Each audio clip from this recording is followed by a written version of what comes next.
5 taon ay natapon sa isang gabi.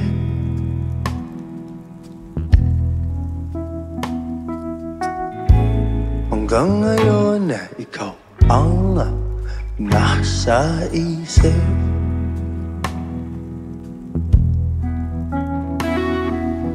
Inaamin kung ako'y nasaktan nung sinabi mo sa aking ikaw ay mas masaya.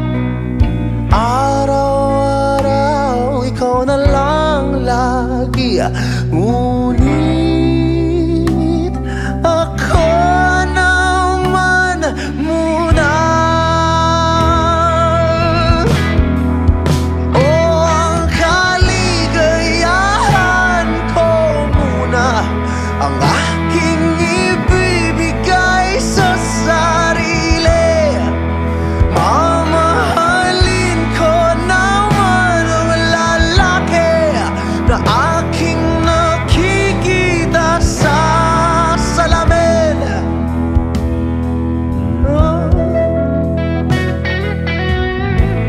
Naglalakad ng mag-isang walang kaakbay.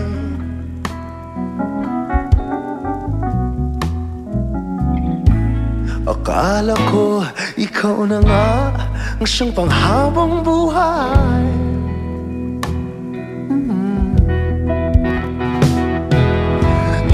Inaamin kung ako'y nasaktan nung sinabi